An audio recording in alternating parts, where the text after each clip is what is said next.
I truly do see the best results from campaigns where if we're hitting that cost of acquisition, that we just are spending as much as Google will possibly let us spend that month.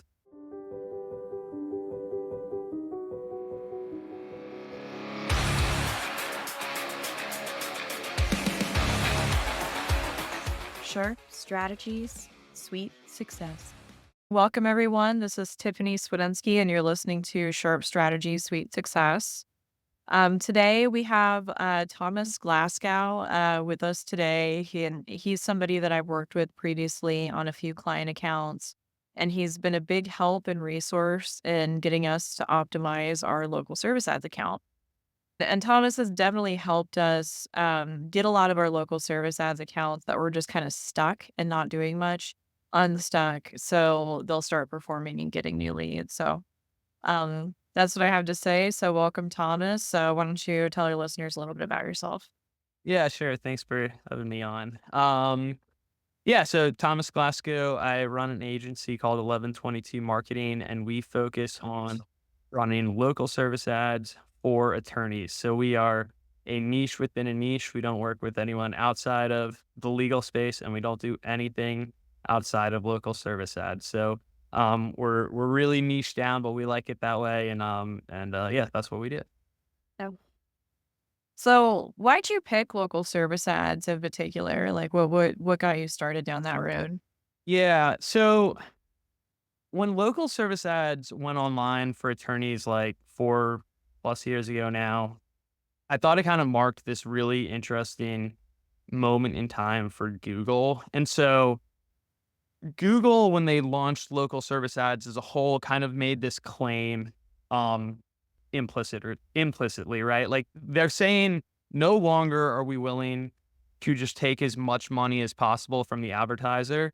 We also want to make sure our searchers have a great experience. So with PPC and other Google products, right? Like if you tell Google, here's $1 million, you can spend this in a month, they're going to figure out how to spend that $1 million, right?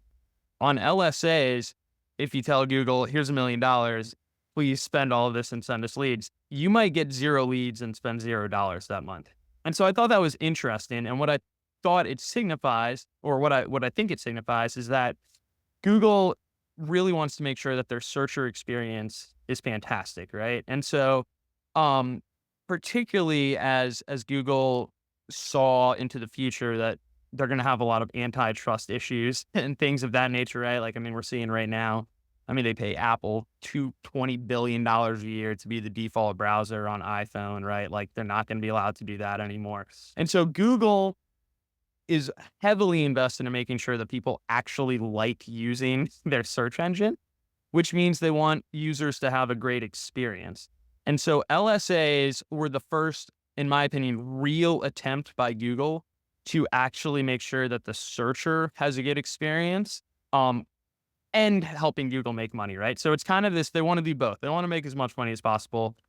Make no doubt about it. Google is in the business of making money, but they also are not willing to do that at the expense of the searcher experience. And so I thought that there's some interesting opportunities in understanding how Google um, understands what a good searcher experience is, and then how we can signal that to Google in the LSA to help accounts rank and generate leads.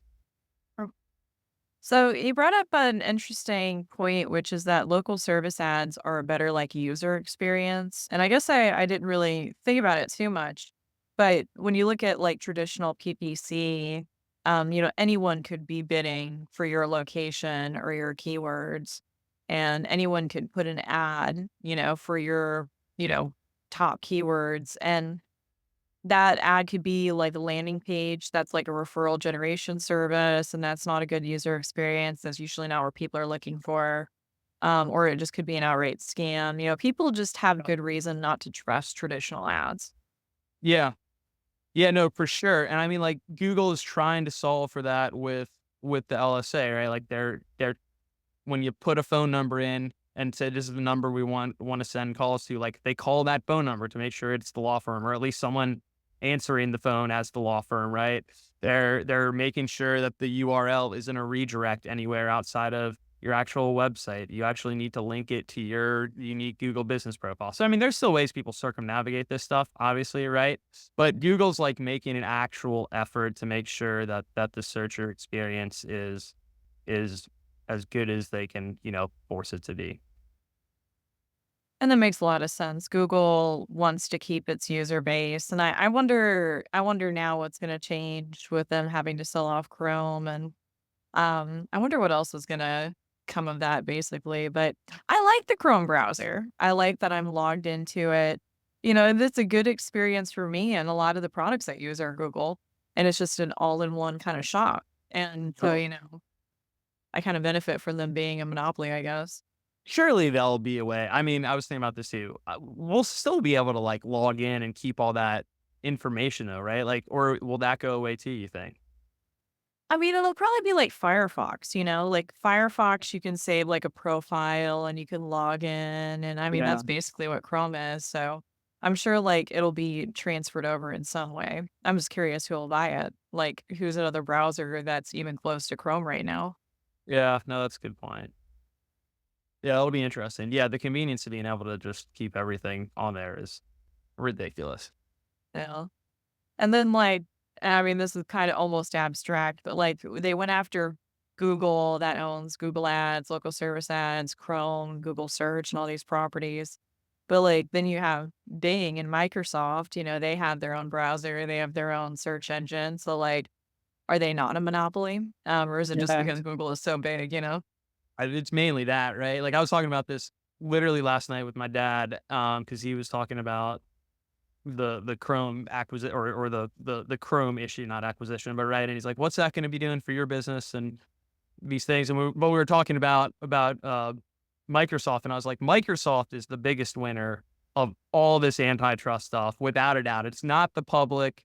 Obviously, Google's the loser, but the public's not really the winner. It's Microsoft and Bing that are going to be the gigantic winners in this space. And I think for people in the digital media space and paid media and SEOs, like figuring out how to take advantage of Microsoft when they gain some market share will be a real opportunity for folks. Yeah. So does Microsoft have something similar to local service ads? I've been asked this a few times and I'm like, I don't know. No. Not that I know of. Yeah. No. Are you familiar with like the Brave browser or like privacy browsers like that? Are you I familiar with know like those? DuckDuckGo but I'm not familiar with Brave. Is it the same concept as that though? So Brave, interestingly, is like you get credits for seeing ads. And so like you get like a little wallet and anytime you're served an ad, you're like paid. And that's Oh, like how Brave is like stand out to Chrome. It's supposed to be super user friendly. And I was listening to their podcast earlier this week and they were talking about the Chrome breakup, and obviously they're very excited. yeah, I know it's good for them. Pretty cool concept. Do you get paid for ad exposure? And it's a cool concept, but at the same time, like, I just don't think I care as much? So, like, with Alexa, I can say it because mine has a different wake word, but, like, it used to kinda weird me out that these devices were, like, always kinda listening to us and that we were sharing so much information, but I don't know, like, I guess at a certain point, the personalization that comes with it is kinda overrides Yeah. uncomfortable, sharing of data, I guess. Yeah, I mean, data is the currency that you pay for all those free things. I'm okay with it myself, but I understand the concern with it. If you choose with the Brave browser to opt out, like, if you choose not to see an ad, can you still use the browser? Yeah, yeah, I guess you can. Like, honestly, I don't use the browser. Maybe I should. If I was gonna switch browsers, I might go back to Firefox. That's what I used for a long Okay. time. Yeah.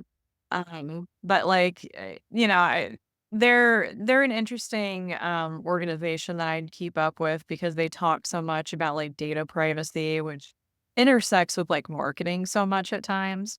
Because like anytime new privacy regulations roll out, we get like fewer marketers, we get like fewer things to target and fewer things we'll know about our audiences. And so like I guess that's why I keep up with those guys. Um, but Yeah. so I guess looping it back to local service ads, we're down a rabbit hole of it and browsers. Um, so do you have much experience like in Google Ads proper? Like, did you work out of Google Ads before you went to your local service ads? Yeah, I ran some, but I am not a Google Ads expert. I am a local service ads expert. I'm like, when I say niche, I am like really niche. So, because clients will ask me that all the time, like, you run PPC too? I'm like, I run enough to, or I know enough to like run it, but I'd rather refer you out to someone who's better than me on that front. So, I mean, I did them. I was the marketing director at a law firm before I was doing this for myself. So I mean, I understand how they work. I've ran them. I've managed vendors that were running them, but day to day, I don't run just PPC campaigns now. Yeah. I get it. Yeah, Google Ads is just it's so much work. It's just and it's a lot of attention to detail and I outsource it when I can. Like I don't even like running Yeah. those anymore. Yeah. Yeah, Mhm. the focus I wanted to have, like, when I started this agency was, well, I mean, it really came from working internally at a law firm, right? Like, I saw as the marketing director, like, internal at the organization, how agencies interacted with us, and there's a lot of great agencies out there. This isn't meant to be a agencies are terrible, but sometimes it would be like just the stuff that mattered to me wasn't ever getting talked about or done. And like I had particularly with um advertising campaigns that, we were doing a lot of personal injury and we were really lead gen in particular focused with a lot of our stuff. That's just kind of the bent that I have and I like. And so with lead gen campaigns in particular, we would get reporting on what I lovingly call chicken shit metrics that I just didn't care about for lead gen. Yeah. And it just drove me crazy. And so with LSAs, I really like LSAs because the attribution is super, super, super clean. And so you can go in and without a doubt say like, here's what our cost per lead is, here's what our cost per qualified lead is, here's what our cost per case signed is, and then make really informed and educated decisions on how you want to proceed with the campaigns from there. And so I love the platform for that reason as well, just because my personal bent is towards like I want really clean data. I want to be able to attribute it 1,000% to it. And so I'm not like a great brand marketer because each that gets trickier. Like, I'm not a branding guy. I'm like a lead gen guy for sure in that regard. And I really like how LSA fits into that space because it blends brand with lead gen, right? So you don't have to do like the shady lead gen companies and stuff like that. You can run a lead gen campaign through your own brand, but also then get the reporting and sort and like attribution metrics that you would get from a normal lead gen campaign on something that's still branded. So I really like the product for that as well. Yeah. And I've noticed since local service ads kind of came out for attorneys that the quality and the volume of actual leads coming through PPC is just like falling Yeah. off a cliff, Oh, for Um, sure. I mean, like, and that I think that trend, and that's why we tried to niche down into LSAs too, right? Like, I think that trend's going to continue as Google continues to push LSAs. Like, I mean, they put it at the top of the SERP, right? Like now they inserted it into Maps a while ago. Now it's on digital, on mobile maps, on Apple as well. Like, they're going to continue to, I think, shove LSAs down your throat for until they come up with the new cool product that they like and think does a better job. But for the foreseeable future, LSAs is where I think they're going to continue to try to push people, at least in service based categories. and with local service ads, just the other day, like yesterday, I was searching for a plumber because my dishwasher broke for like the second time in like 6 months. And I was searching for a plumber and I was looking at some results and I'm like, wait a minute, these are the local service ads. Like, and I didn't realize it. Yeah. And, I'm like, I think a lot of people, like, and particularly here in marketing, I'll skip over the ads and just try to find the business that I'm looking for. But like, I was like this close to calling those. And really, if I didn't work in marketing, I wouldn't have known. Like, it looks like a map listing. Yeah. No, they're super native looking, right? Like, I mean, they blend in seamlessly. And if you scroll, the only real indicator that they just have that one tiny little sponsored a word in bold at the very top, but it's not on every ad. So if you it's only at the top of there's 20 listings that'll show for attorneys, right? But if you just scroll over that first part and you're looking at the other 19, like you won't even really know they're sponsored. Like they integrate really, really seamlessly. And yeah, they do look exactly like a map listing.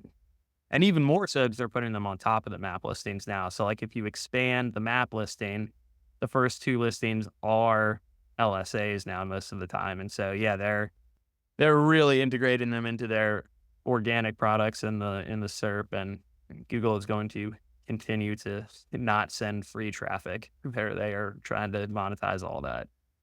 Yeah.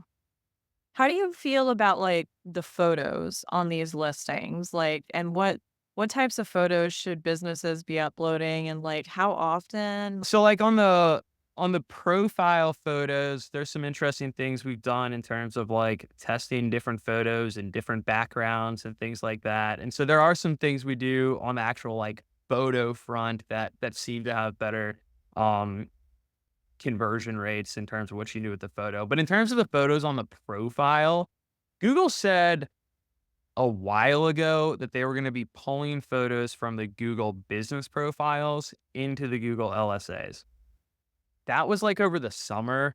I have not seen that yet actually happen. Um, and they say they now require or they recommend that you have at least 4 photos, so I would at least have 4 photos as a minimum on your LSA campaign, but they've gotten rid of, like, all the categories. They used to have, like, 6 different categories of photos that you could upload into. They got rid of all those buckets. So, for the most part, I always try to have, like, at least double their recommendation of the minimum of 4, so I'll try to always dump, like, 8 photos in there and just have some variety.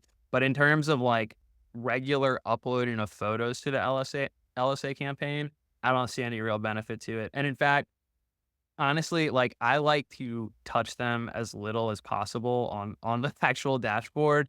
Like if we have certain things we want to tweak and we know that those things work and we're not trying to test them, like I'll try to bulk do it because frequently on LSAs when you make an update to the campaign, you kind of take a hit for a couple days, and it might actually come down for anywhere from 24 to 72 hours. So every time you make a tweak on an LSA, it impacts your top impression rate and your absolute top impression rate, which is very closely tied to the leads that you're going to get. So, um, updating them just like willy nilly with photos isn't something I would generally recommend. I would like the photos on the LSAs are like dump them in, put a lot in at the front end, and then just kind of leave them. No.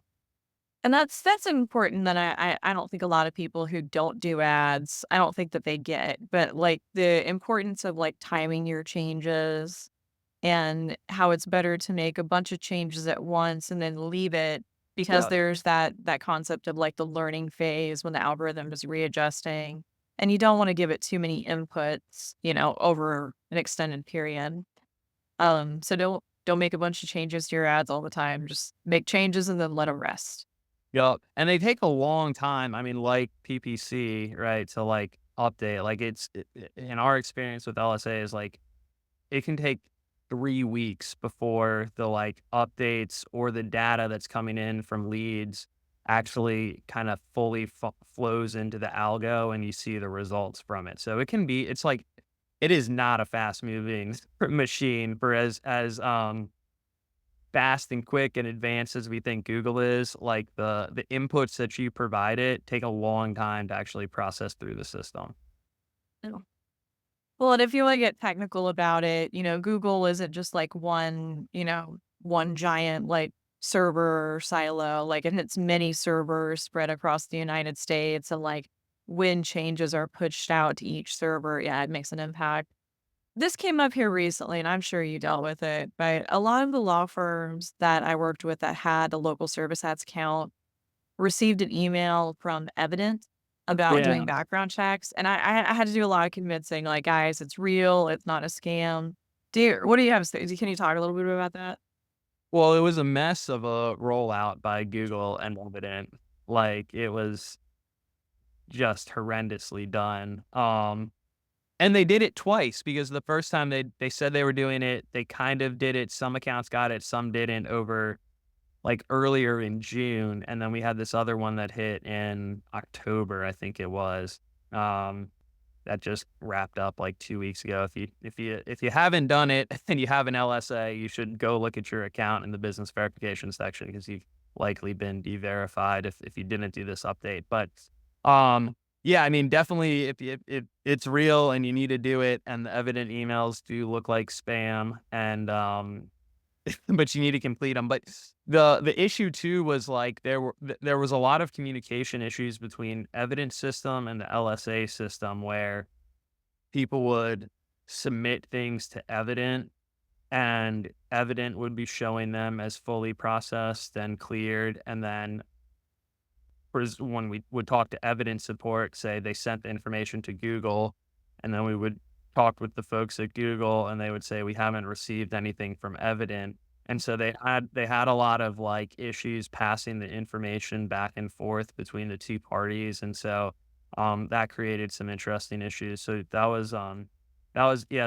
was a poorly rolled out update between those two parties. But to your original point, yeah, it's real, and if you haven't done it, definitely do so.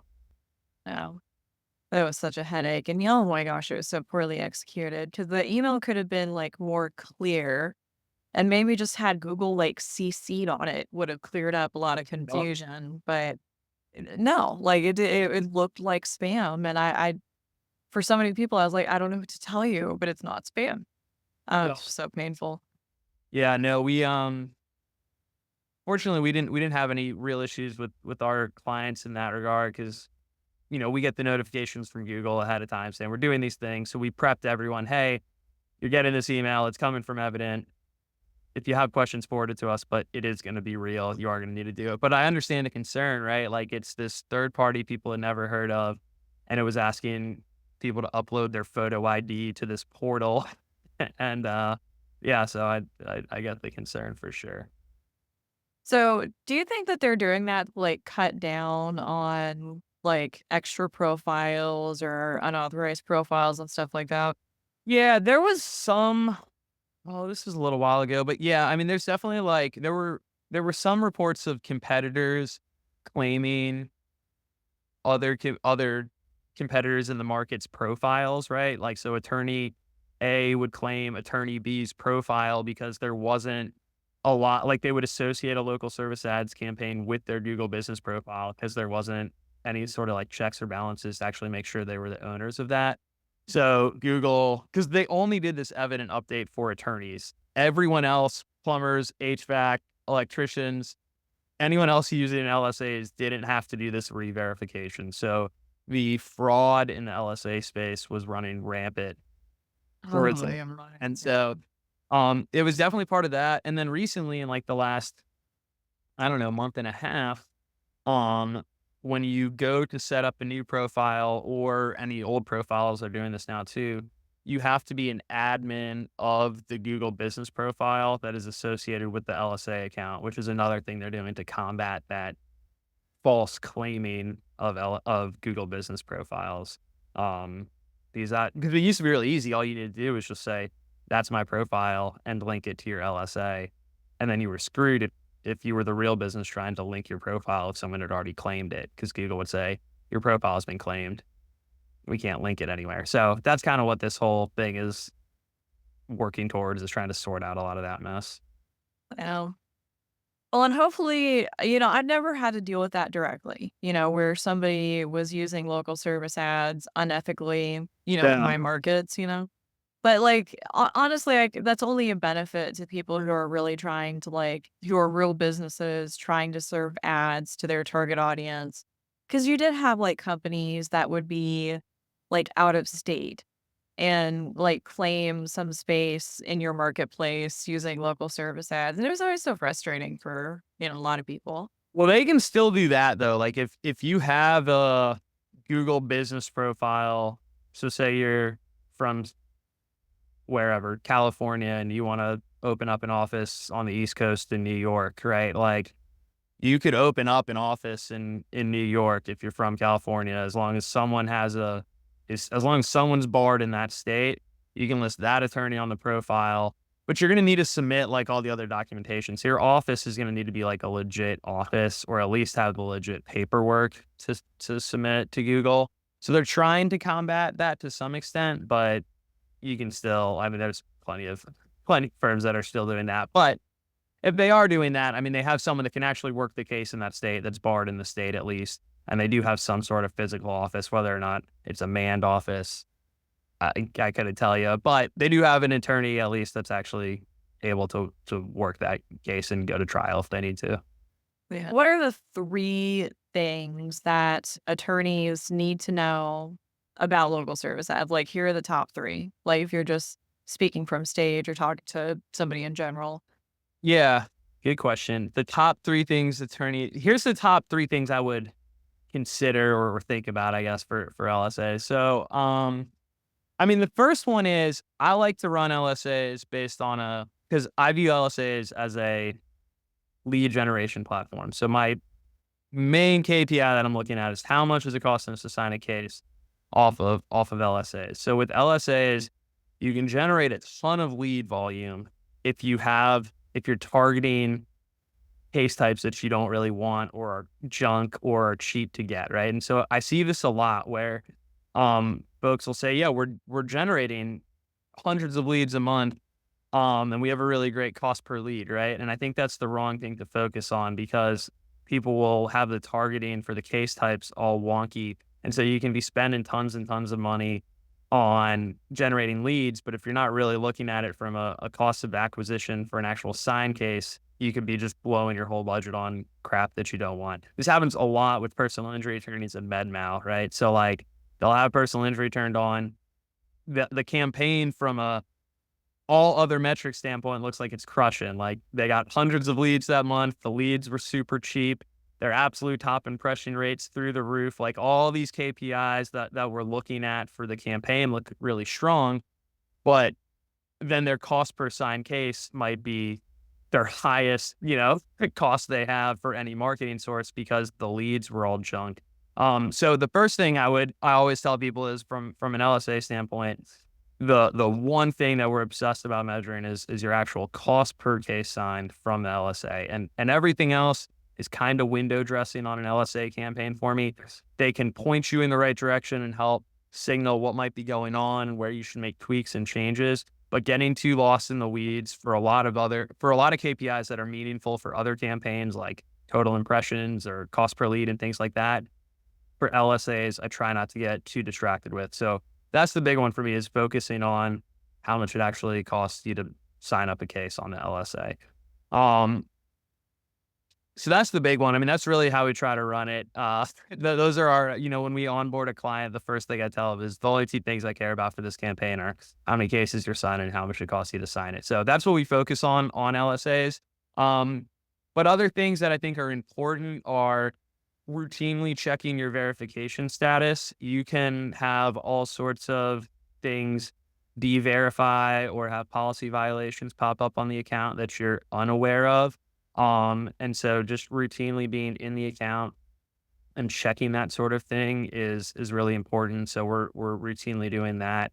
And that's where a lot of issues will arise, right? Is like people see their leads dip and they're not really sure what happened. And there's always, not always, but sometimes there's just like, oh, X thing happened, or maybe you didn't do the evident update or things like that, right? So there's a lot of like hurdles that Google kind of throws in your way in terms of remaining verified that are important to stay on top of. And then the third one, and one thing we really focus on, is just really trying to understand how Google determines what great service looks like, right? So we talked about kind of at the top of our conversation, LSAs are attempting to make sure that Google, one, can make as much money as possible, but two, make sure that their searchers have the best experience possible. And so Google's determining the searcher experience in a ton of different ways, and it's always changing, right? And so understanding how Google's using things like AI to listen to and record calls, and how they're using all the feedback loops that they provide on the platform, like the lead surveys and the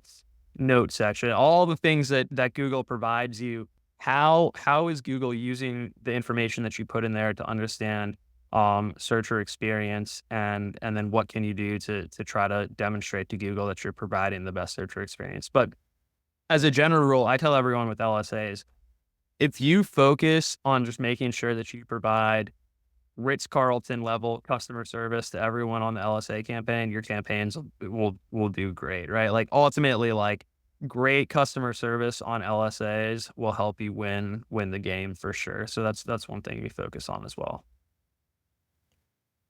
So what would you say to a law firm that's really hesitant about local service ads? I'll admit, like I have a few clients who are just like, no, I don't want to do that. I don't want to pay Google money to get Yeah. me leads. Like, what would you say to them? Um, well, we had this conversation a lot, and at first, I would wanna understand how many leads they want, right? And how many cases they wanna sign. So, LSAs are not a great product if you want to sign 3 more cases a month and you want them to be a very particular type of case. So that's one thing I do when we're talking with clients. If we're looking at a client who, they say, I want to spend $5,000 a month and we want, 4 cases and they can only be dog bite. I would say, and I say this frequently, I'm not sure LSA is the right product for you.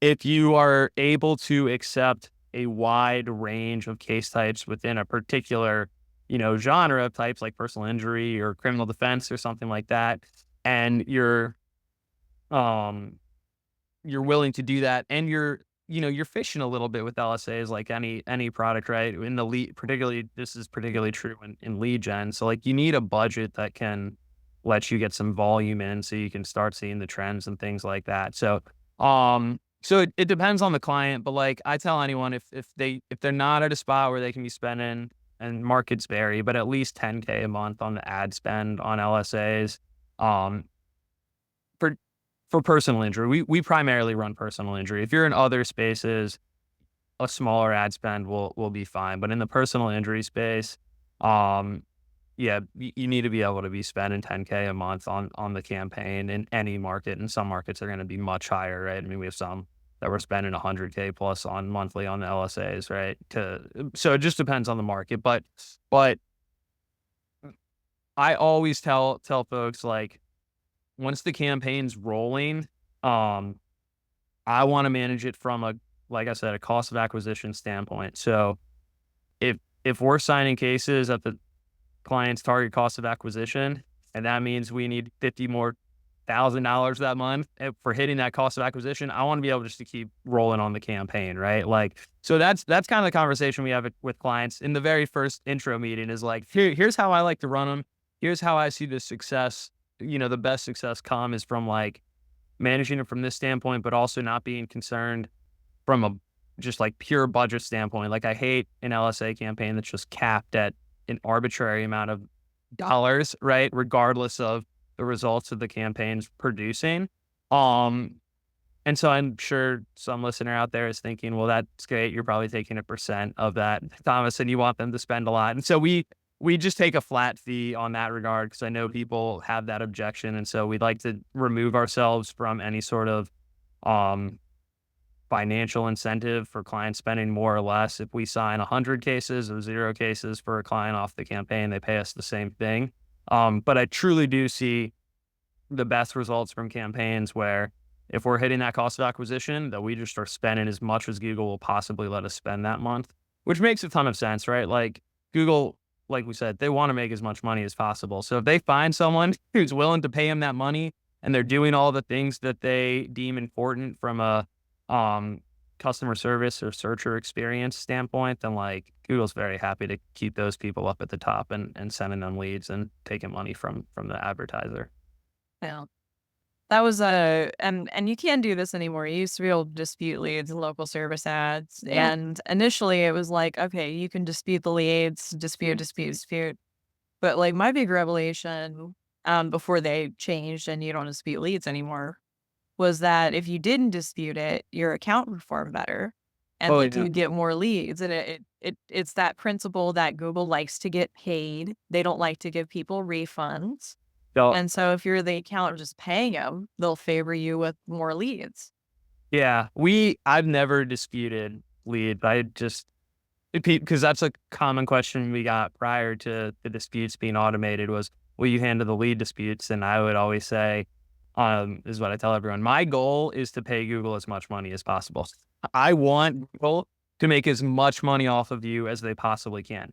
We're going to do that, um, with your target cost of acquisition in mind, right? And if we start seeing that number run away from what the goal is, then we're gonna make some adjustments, but ultimately, I want Google to make as much money off of you every month as they possibly can, because that's going to make you the most money you possibly can as well at the end of the day. So I really, I don't know. I think I just think about the budget differently with LSAs than other folks might. That's how we see good results with it. Yeah. Did you have any closing remarks? Anything you wanted our listeners to know, or any place that you want them to go to find you? Sure. Yeah. Well, yeah, if you're interested in learning more about what we do or LSAs in general, if you go to 1122, it's just 1122marketing.com. My calendar link is on there and you can just schedule a time to chat and we can kind of look at your campaign, do a little bit of audit and analysis and try to learn what your goals are. And if you're a right fit for an LSA, there are plenty of cases where I'll just tell people like this might not align with your goal and there might be better opportunities for you in the marketing world than LSAs, right? So would be happy just to have that conversation with anyone if they're on the fence about whether or not LSAs would be a good fit for them to just kind of talk it through and look at what they got going on and what their goals are. But yeah, 1122 marketing, or my email is Thomas at 1122management.com and you can shoot me a note there as well. So and I'll just reiterate what I said in the beginning. I've gone to Thomas a few times with local service ads accounts where we were having issues and not getting as many leads as we wanted. And he was definitely able to help us out. And so if you're somebody who's like, well, I just was never able to get very much out of my account, never really got that many good leads, good cases, I really recommend reaching out to Thomas and talking to him. But thank you so much for joining us today and talking ads with us. Us, I guess me. Uh, well, thanks everyone for listening, and we'll see you next time.